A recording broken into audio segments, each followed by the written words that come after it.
That's right. You're in the right place at the right time.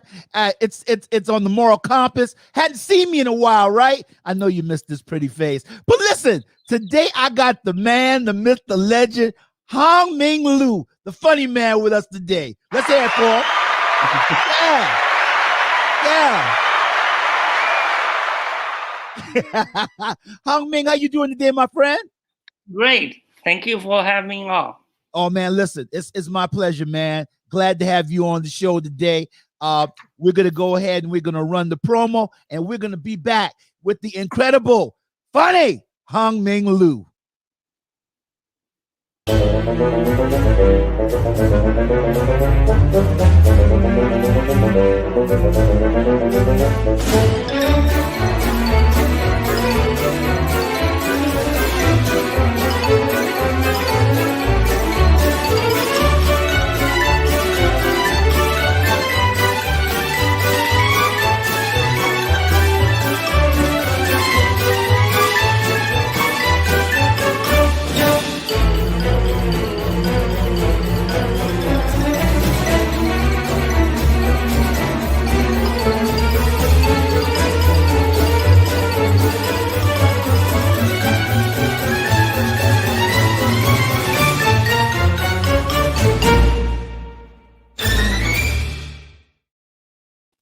That's right. We're back with Hongming Liu.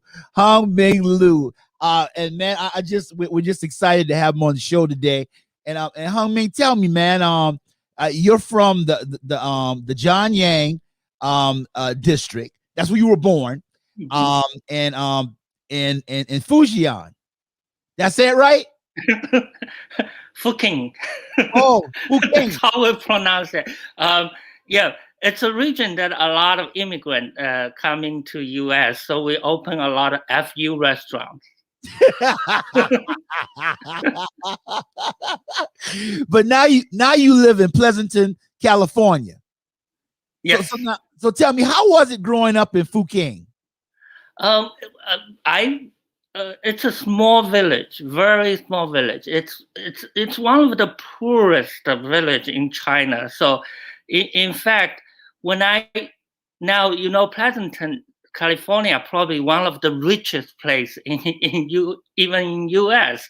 So I bought a house here. When I standing in front of a house, I honestly asking this question because I come from the poorest village in China, now richest place in U.S. I was asking myself, is this an American dream or a Chinese dream? That's awesome though, man. But you came from the poorest village, and so now you're balling, and so it's like the rap sound, started from the bottom. Now I'm here. Mm-hmm. So since you were in John Yang, did you ever tell people like, "Yo, boy, I'm from that Yang"? Is that what y'all say out there? You'd be like, "Yo, I'm from that Yang," or I'm from the 0599. You ever say that? No, y'all don't say that. No. Okay. All right. Okay. I thought maybe, I saw a couple of your pictures, with your comedian friends, and they were like flashing gang. So I said, "Oh, this guy's in the gang, man. I'm gonna have one. You look a banger, man." I love. Yeah, boy, yo, I'm from the Yang. But I'm gonna tell you, if you want some respect, anybody ever give you problems out there? Anybody ever come close? You say, "Yo, I'm from the 0599. Say that for me one time. I'm from 0599. That's right. I'm from the 05. That's it. That's it. And they'll leave you alone because they don't know where it's at, man. Okay. Hongming, when did you know you wanted to make people laugh? Oh, good question.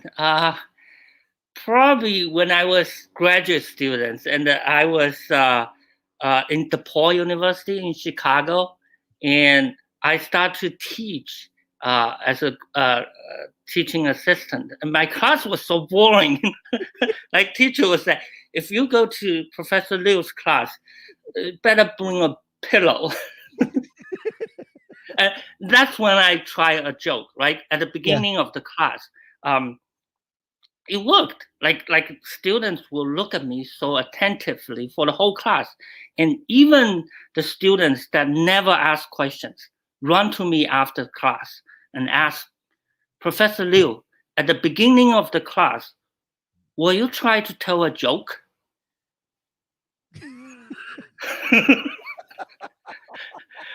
That's how I start. And I know telling jokes is not easy. It's not. It's not. And listen, let me ask you a question. I got a joke for you today. What word is spelled incorrectly in every dictionary? Incorrectly? You already knew it. You stole my thunder on my show, Hongming. I can't believe it. I can't believe you did it to me. We should script it. But I'm gonna tell you what made me think that you were a gangster, man. Because I saw what you said, yo. I keep my comedy real as the washer and dryer from IKEA. I said, now that's really thugged out when you're talking about a washer and dryer. But I didn't know you were a professor also. So you're a professor. So do you know? This is something else you said. Do you know why so many people in classic kung fu movies fight without their shirts? Because it's just too embarrassing to fight without pants. Now, me and my friends, every Saturday morning, we used to watch Kung Fu theater. We used to go to one of my friends' houses. His name is Jamal. And I don't want to say his first name for anonymity. His name is Jamal. And we used to go to Jamal's house and we sit down and all the guys in the neighborhood would be watching it, and we call it hop and chop. Because we do, because they always do the mouth after, they the mouth. Yes, yeah. I'm going to kill you. You can't beat me. And I mean, we love it, but Jamal be sitting down there he was trying to get the moves, He was actually studying it. He was trying to become a sensei, karate master, and we were just sitting around, and he'd be like, he was so serious about it. He'd be like, man, you guys can go home, man. He want to throw us out because the karate theater is going on, man. I know if he's watching this now, he's going to be laughing because it's true. And then he practiced moves on me, his fat friend, which was not good, Yeah. But, what kind of stuff did you do like on a Saturday, man, growing up in Jianying? Actually, watching Kung Fu movie was one of them. That's definitely our sharing experience. I gave those more thoughts because it actually says a lot about the struggle of the people. The way we will love Kung Fu movie, actually, it's not for the entertainment. I'm sure you guys love it because of the plot. Like every Kung Fu movie is about revenge. It's about a little guy and grow up and get the justice. Right. I mean, who wouldn't love that, right? Especially for people who understand struggle, like how you can be weak, but then somehow you get the justice. I think that should be the reason we share the love of Kung Fu movie. So that's it. So that's our common ground. And yeah, it is the little guy against the big guy, David versus Goliath, sort of thing. And we were big Bruce Lee fans, Chuck Norris, but Bruce Lee, of course, because Bruce Lee was the dragon, So, we're big Bruce Lee fans. And so karate did make up a lot of our life. I'm gonna play a clip really quickly, and this is how I got to know you on our Facebook platform. Okay. China usually try to have good relationship with the U.S. Do you know that when Donald Trump was president, there was a special brick on the Great Wall of China dedicated to him with inscription endorsed by Donald Trump. And now with Biden as president, the Forbidden City has changed the name to Forbidden City.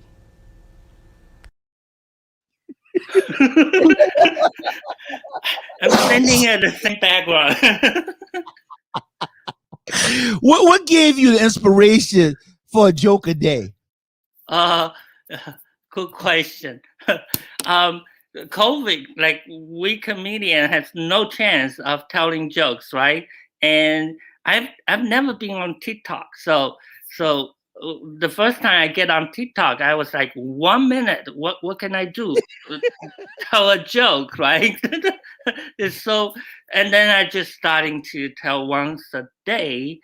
I think it's 215 today. I haven't do today. Wow. Yeah, because I've been keeping up with it, man. We got a couple of them, man. We definitely got a couple of, and you're right. Because I used to always say the same thing because I want to advertise my show on TikTok, and I'm like, 2 minutes.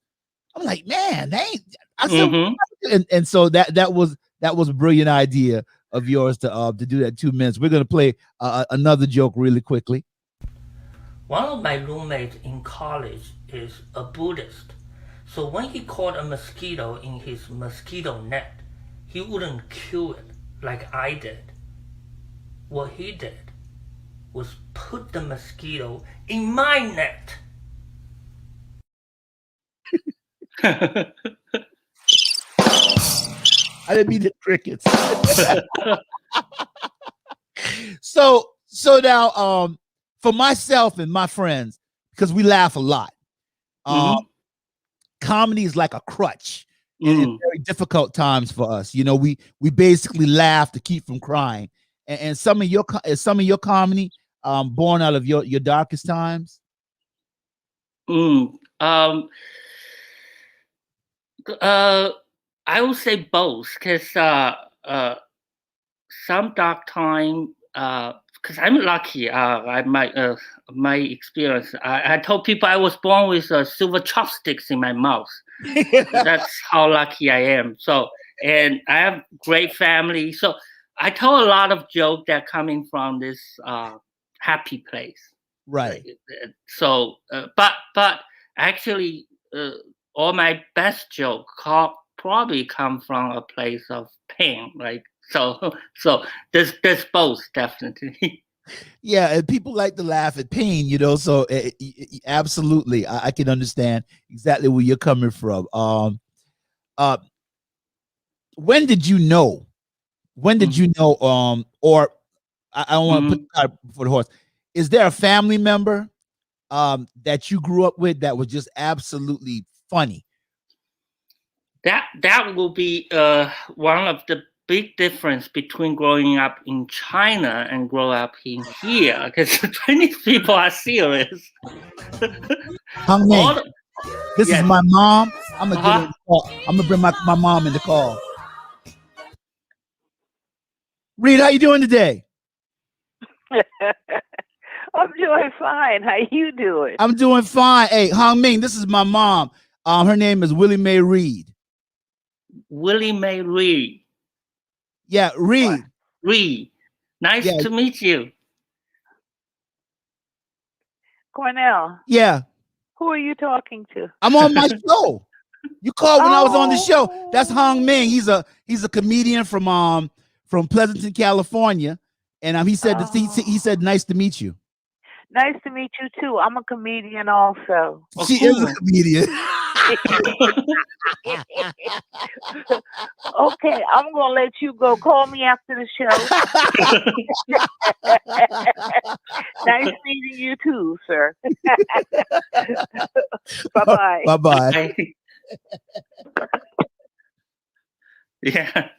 She gonna get me for that later. But yeah, I had to bring her in, man. Definitely. Yeah, and so Hongming, you were saying, I'm sorry. Oh yeah. Chinese culturally we are very serious, and joke wasn't something that like family member will share like that. So but sense of humor is different. Like it doesn't manifest as joke, but sense of humor. My dad very serious, but he has a great sense of humor. He visited U.S. only once. So the first week when he was here, he was telling me like, I love everything about U.S. Like the only thing I don't like is Americans just don't have a sense of humor. Like I was here a whole week, nobody make me laugh. Nobody laugh at my joke. And I was like, Dad, you don't even speak English.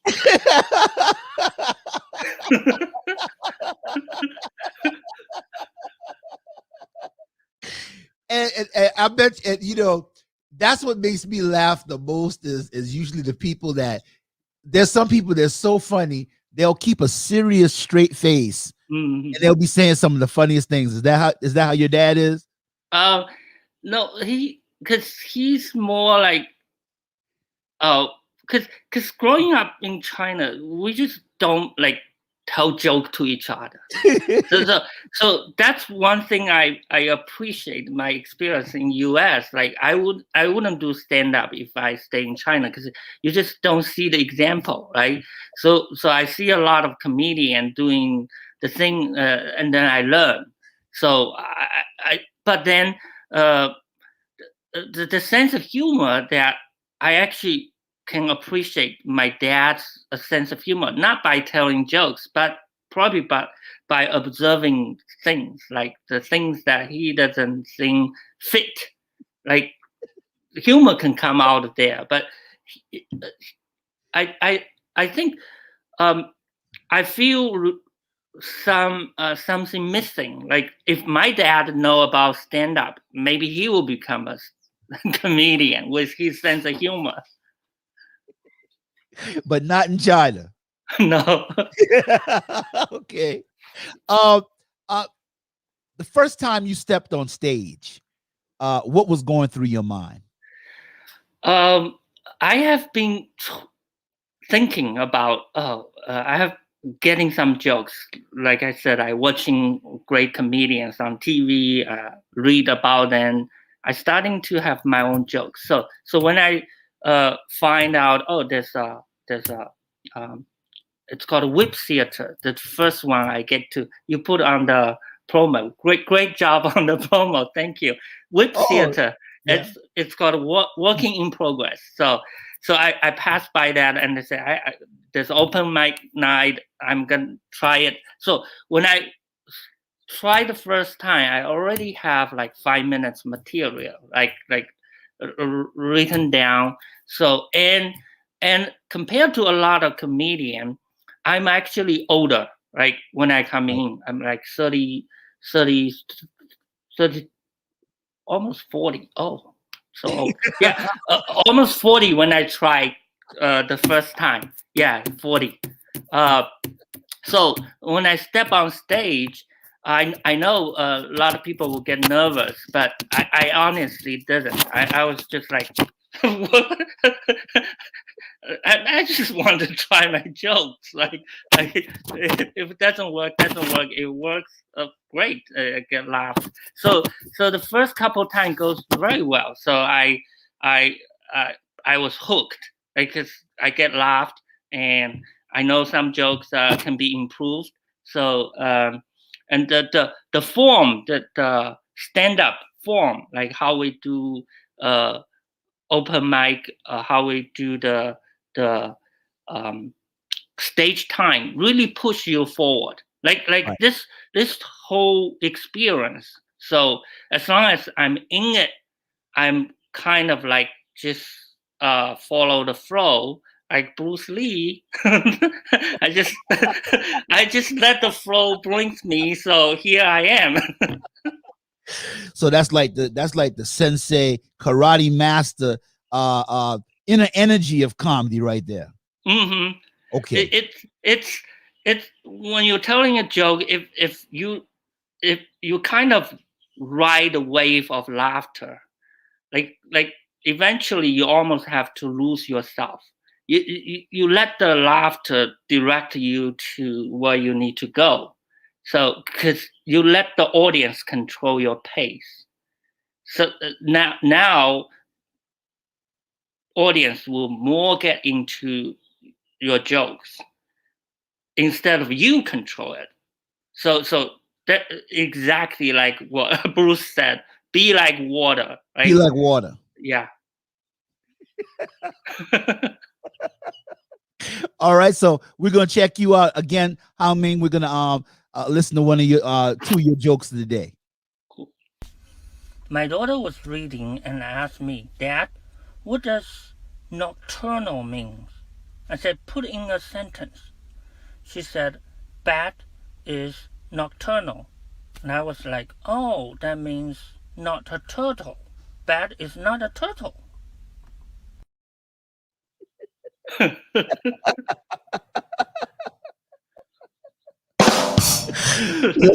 Let's check this one out.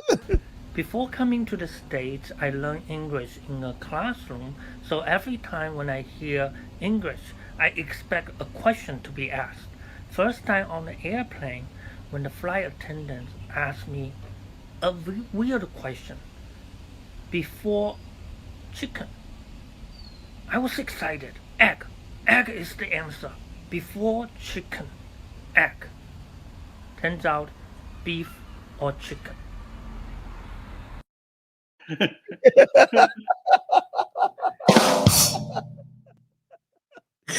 Oh God. Hey, Hongming, the guy we are about to get, Uh-huh.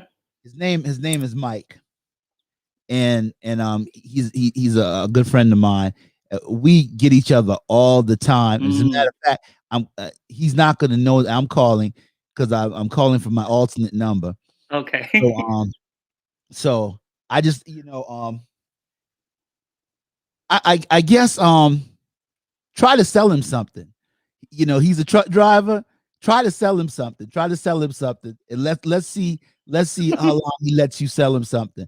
Because he's hilarious too. So I'm gonna see if he thinks it's me first off, because whenever something weird happens to him, he always thinks it's me. So we're gonna go ahead and give him a holler. Get him on the line.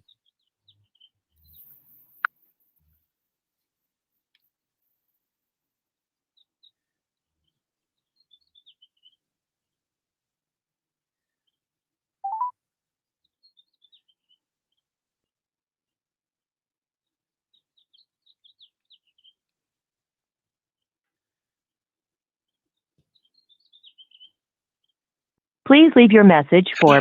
Oh, it went to his answer service. Nobody pick up the call now. So many. That's okay. Let's see who next. Let's see who's gonna be the next lucky person that we get. Let's see here.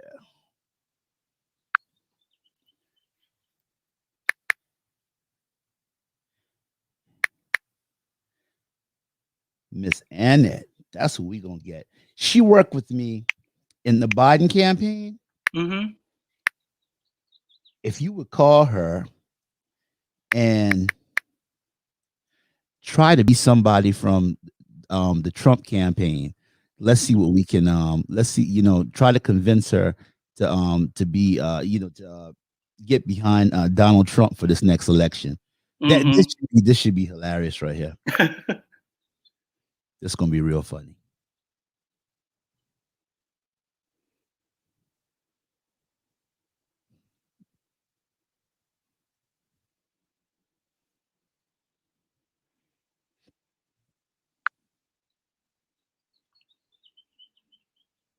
Her name is Annette Pryor.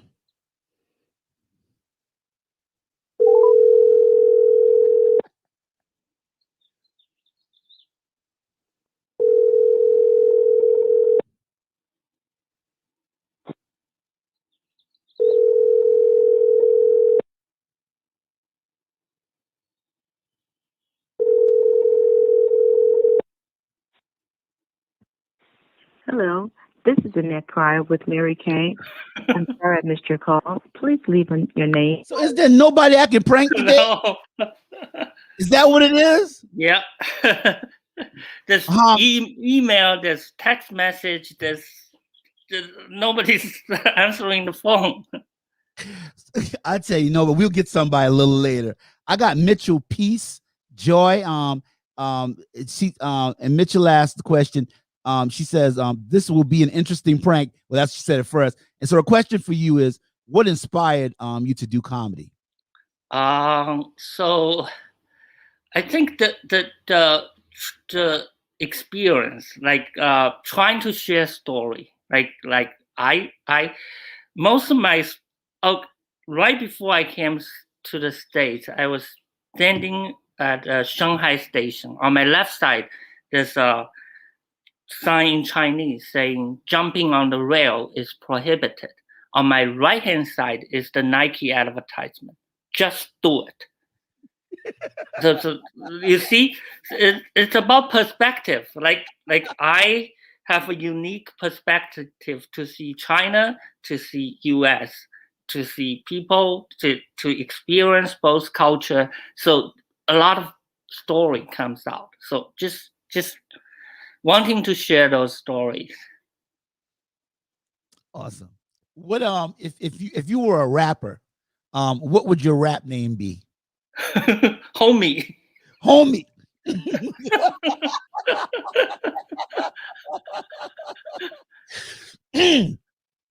I think a good name for you would be Ming Jizzle. Ming Jizzle? Ming Jizzle, man. I think Ming Jizzle, man. And you might want to go ahead and make a rap record, you know. Ming Jizzle. Ming Jizzle. I can see you, man, Ming Jizzle. I'll write it down. Yeah, write it down, man. Let them know you Ming Jizzle and you from the 0599. 0599. That's right. Ming Jizzle, and you from the 0599. That's right. So if anybody, if he blows up, y'all, it started here. Ming Jizzle. Mitchell Peace like that. She said, yeah. She said, homie. Homie. That's right. That homie. So homie might win. Homie might win over Ming Jizzle. And as far as tell us about some of the things that you're doing out in California with comedy. So I'm about 4 years into to 4 or 5 years into doing comedy. So you have to get on as many clubs as possible. So around Bay Area, there's Punchline, there's Cops, there's Tommy T. So for me, I just trying to get on. So I get on some showcase once in a while, but next step is trying to get on like longer, like getting a 15-minute set instead of 5-minute set. So still grinding. Still grinding. Okay. All right. And so that's cool. Yeah. And I can definitely I definitely concur. You just, man, you're hilarious, man. I like your comedy. Thank you. And, you know, like when you talk to your daughter about and the one with the nocturnal, do you play on words a lot in your comedy? I try to, cause when we see English as second language, right? So we might end up seeing things that you guys don't see because you will never see certain way. So sometimes humor comes out. Like I have friends who, for real, because I tell people I'm so friendly. I can be friends with anyone, right? But my best friend, her first name is Annie, last name is Wang. So I wasn't lying, right? I'm friends with Annie Wang. but when Annie and I, when we were both graduate students, when she introduced herself to the class, she was like, "Hi, everybody. My name's Annie. I'm an easy girl." He was trying to say easy going, right? Easy go. I'm an easy girl. For real. And then I was like, Annie. Later, I was telling her, Annie, you shouldn't say that. That's a mistake. You should say you are an easy girl. That's a bit of a Freudian slip, right? Yeah. Mitchell chimes in. She has a question for you. She said, what did your family and friends say about you deciding to do comedy? So it sounds like a bit, but almost true. Like my mom never saw stand up before, so she was confused. Like she was, so I explained to her like this, making people laugh, like make me so happy. It's like dream come true. And then my mom was like, "Oh, so like American Dream, right?" And then she said, "So American Dream is a joke."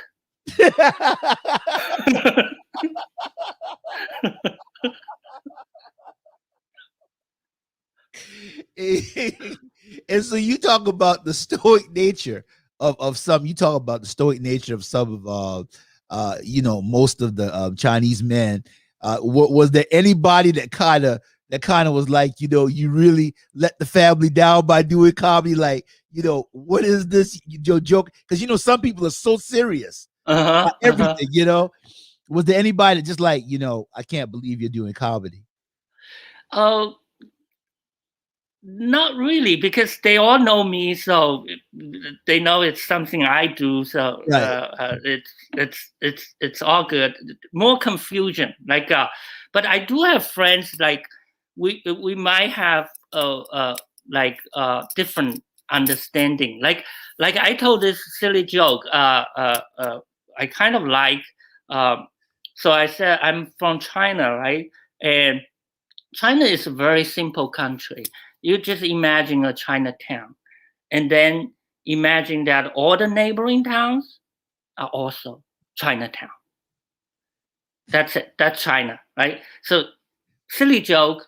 I love to tell it. But my Chinese friends who grow up in China, who may visit U.S. once or twice, that group of friends doesn't like this joke at all, because to them Chinatown is kind of shabby place, like old. Like, why are you telling this? Are you because they're defensive? They're very defensive. Like, they're afraid that I'm bringing bad image to China. Like, China is not like Chinatown. So they would tell me like, please, like, don't put this old image into people's mind. China is modern, so that taking it too serious. It's just a joke, right? It's just a joke.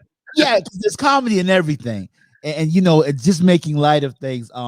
Who was your favorite comedian growing up, or who had the greatest comedic influence on you? So when I first came to the States, I opened I turned on TV, some late night host, Jay Leno. Jay Leno is the one I watched the most, just the time NBC. So, and his joke has very very structured, right? So easy to understand, topical. So I end up watching Jay quite a lot, and I liking his style. Later I learned more. So I think now Dave Chappelle is probably one of my favorite, and some older like George Carlin, who passed away. So those giants, of course, follow them. So tons of them. Almost every comedian I like some of their jokes, and I hope I can learn something from them. And I'm a big Chappelle fan too. What's your favorite Chappelle sketch? I use that kind of play the ignorant side of me, and I don't understand American humor. I watch this Chappelle guy like I mean I don't understand the whole concept. Like he's obviously black, but he's calling white power. Why? I don't understand. Clayton Bigsby. Exactly. Yeah, one of my favorites. Yeah, that was funny. That Clayton Bigsby was hilarious. It was. My favorite is when he did Rick James. Oh God, I used to love those Rick James sketches on Dave Chappelle. So Hongming, we're gonna try my friend Mike one more time. We're gonna see. Okay. Yeah. He deserves to be got today. I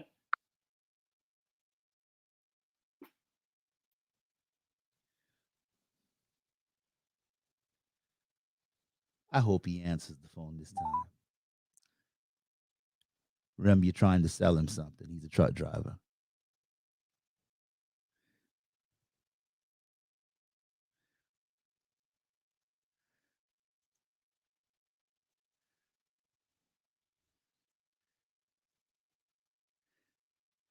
If he doesn't answer, it's like he has a sixth sense, some kind of superhero powers that he knows I'm trying to get him or something like that. He could be watching the show. Oh.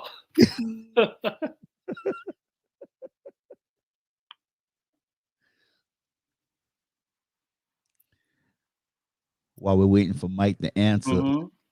Latisha West chimed in. Latisha West said that was super funny.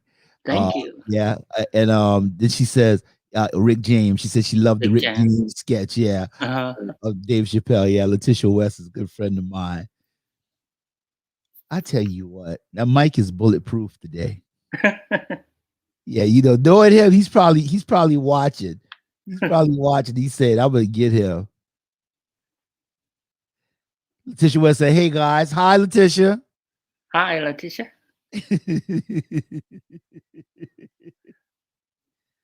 Yeah, Mike will not answer this phone today. Well, so much for that. That was gonna be hilarious.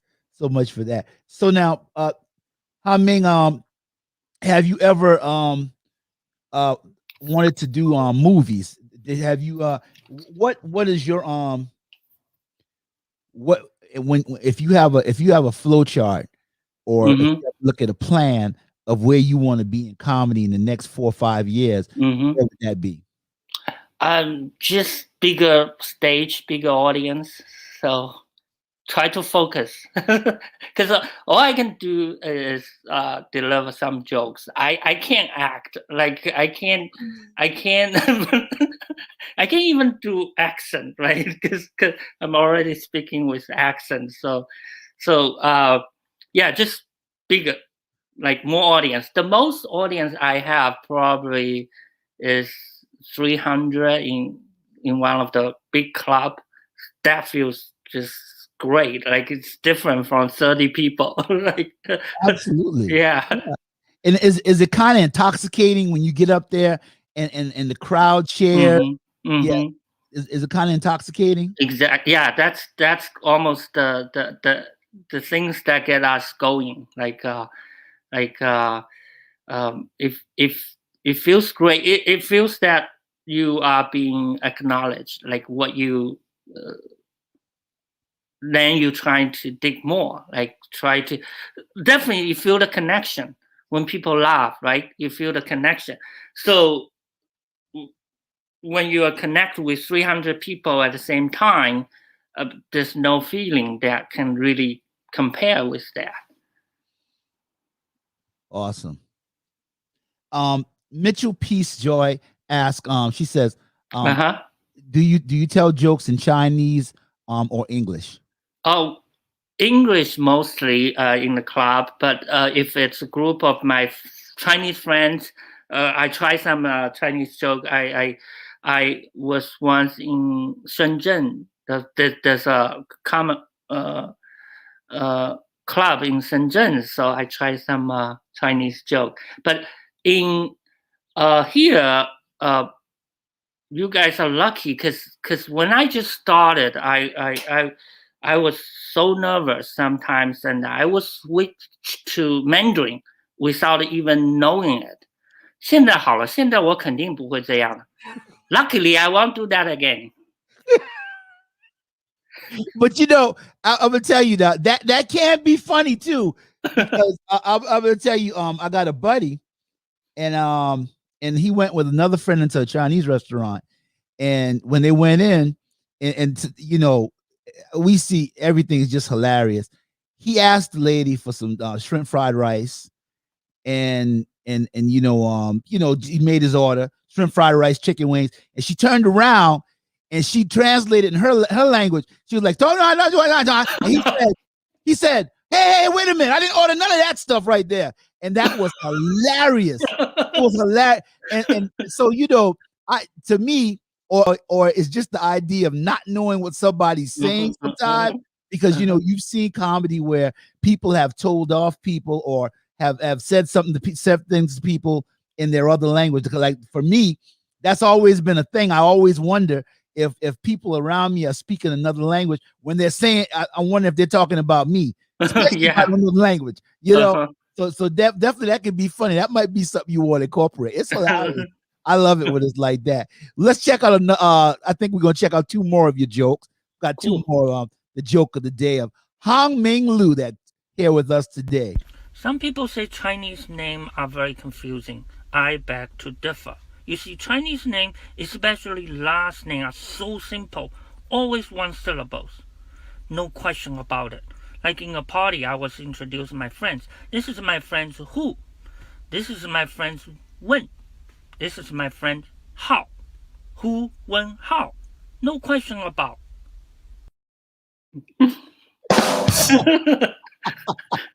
Those are my real friends.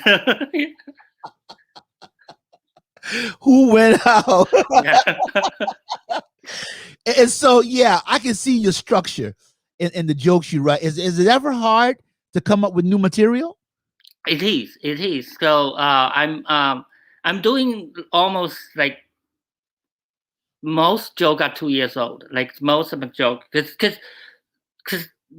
those joke, even I tell it a joke a day, right? So those are extract from my old routine, which I told like 2 years ago on stage. Tried like because I have a funny idea last night, but then if I tell that in a joke a day, probably not that good.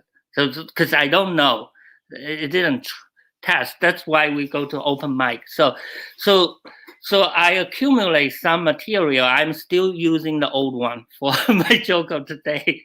The new one, unless I get more chance to test it, the writing is getting slower because all my material come from life experience. So I probably need to live another life.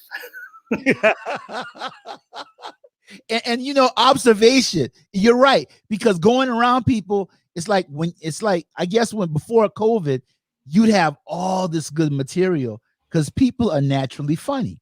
The things they do, and now you know with the isolation, but you know, Mm-hmm. we're able to get out a little bit more now, but then still we're isolated, and it's kind of hard, you know. But Mm-hmm. I tell you what, you can read the newspaper, man, or Mm-hmm. you can be on social media. You will have some comedy every day. There's always something funny. Let me tell you, it's always something funny. And we Mm-hmm. let me see. She says, Mitchell Peace Joy asked Hongming, she says, do you like to heckle your audience? No, that's one aspect I can't do, like crowd work. I don't do crowd work. Like I told people I left China for two reasons: to leave the crowd and work. I don't do crowd work. but it's harder for me because the reason I can control my reason if it's the joke I wrote, right? If I conversate with a heckler, some comedian doing very well, like so. But for me, the reason it's very hard to control because half of the time I will have the heckler. What did you say?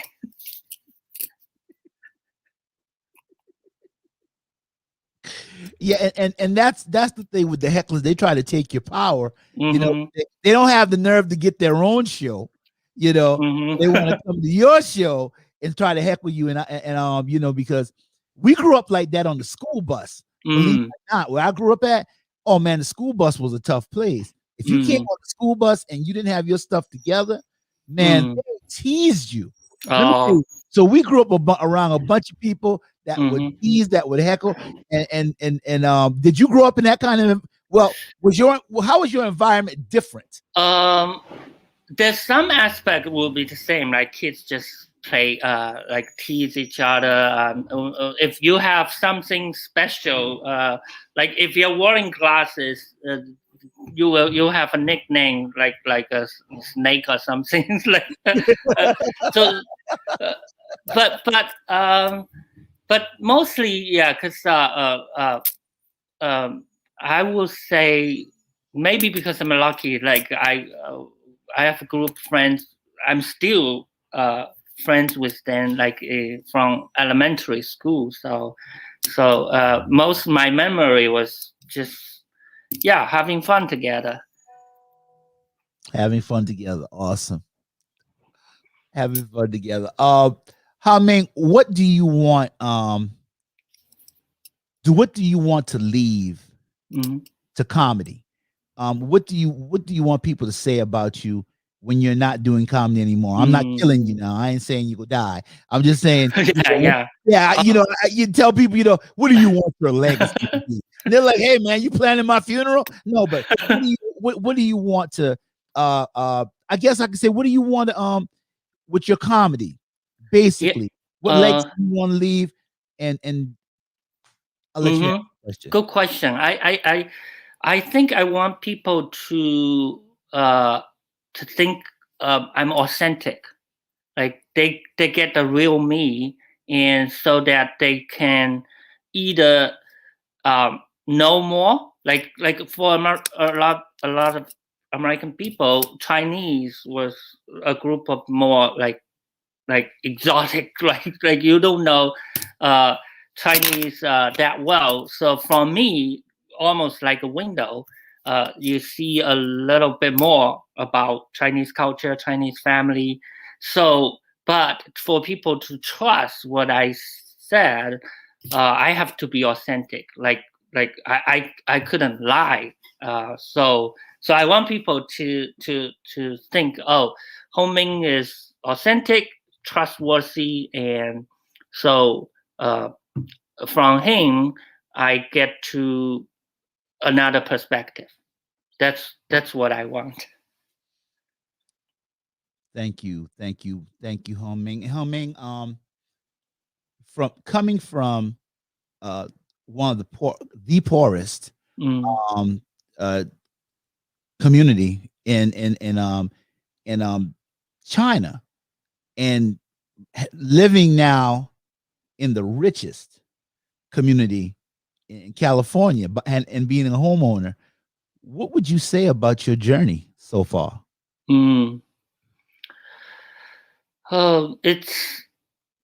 It's lucky, but I also have to acknowledge it. It's almost a cumulative effort.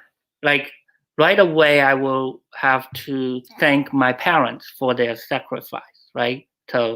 So even in the poorest village, their priority is give me a good education.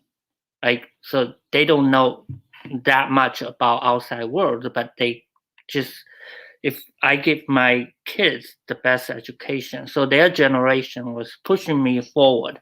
So and the generation ahead. So the Chinese culture has a rich tradition of like generation pushing generation upward. So when we get to a good place, we look back, and we also will continue the tradition. Like I'm gonna push my kids to even more opportunity, even give them more courage to try, and also learn this generation thing. So I guess that's one thing jumped to my mind. Actually, there was it's kind of a little deeper, but there's one Chinese story that stick to my mind. I think it says a lot about Chinese culture.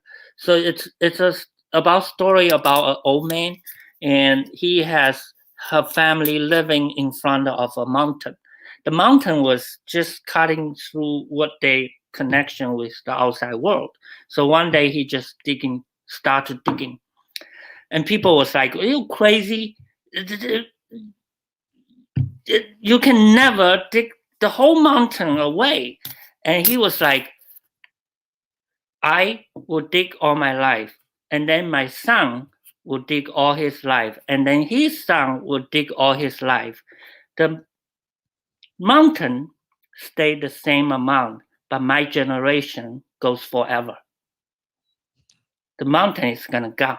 So that's a story that influenced us a lot. So it's the same thing like my grandparents, my parents probably living a really limited life, but they were able to push the next generation to the front. So I'm gonna push my next generation So even I can do only a little bit, but it's gonna go on forever, right? That's an awesome story. That's an awesome story. I thank you. You got me inspired. I started to go ahead and say, hey, play up behind you. You know, I tell you what, that was an awesome story. Mitchell Peace Joy Jen asked one more question. She had said, has it been harder for for you to book clubs since the pandemic? Yeah, definitely. It's hard enough even before. Like there's many upcoming comedians like me into. I did like 4 years, 5 years. There's a lot of people doing 10 years already, still waiting for a couple spots on a good club. So very hard to get. So with COVID, just harder. Luckily, it's starting to open up. So I haven't been doing a lot because with family obligation, my wife will have problem with me, like going to a club to do, because usually late at night. So before COVID, we kind of have a deal. Like I'll do one night a week comedy. So Well, just all you gotta do is tell your wife, say, yo, I'm Ming Jizzle. I'm from the 0599. What you talking about? I'm from the 0599. That's all you gotta tell her. You better not tell her that, right? No, he knows where I come from. No, that's not good advice. Don't listen to me. That's not good advice. Don't tell her that. Hongming Liu, man, listen, keep telling those jokes. I got that last joke I'm gonna play of yours right now. Okay. I was in this Chinese restaurant and I ordered this all duck special. Every dish is about duck, like duck meat, duck soup, duck wings. And I found a problem. I pointed to one of the dish and said, this is not duck, it's chicken. And the waiter was like, I know, it's duck's friend.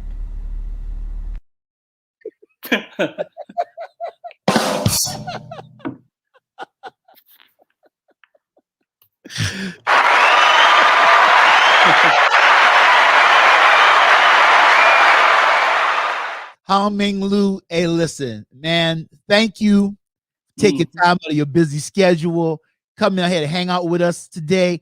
Hey, man, I'm gonna have you back on the show, man. I'm gonna have you back on when I have some more comedians and some more friends. I'm gonna have you back on the show, man. Absolutely, man, because you're one of my favorite. I love listening to watching your comedy, man. You make me laugh, and I just want you to know, man. Yeah, you know, when you come out with your album, I just want to get on it, man. I just want to, just give me a little spot. Give me a little spot. But don't see me out there and I'll be like, yo, man, I know that guy. I know Ming Jizzle. They could be like, man, you don't know Ming Jizzle, man.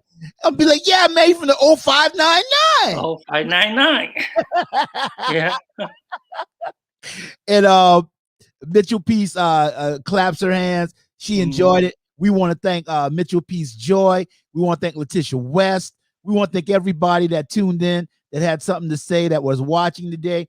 And we definitely want to thank you, Hongming Liu, for taking time out your schedule, man, to come on our show, man. Thank you so much. Thank you, Cornell. Has been fun. It's been a lot of fun, too. And to all of you, we'll be back with another show soon. And we're going to sign out. Hongming Liu, the funny man.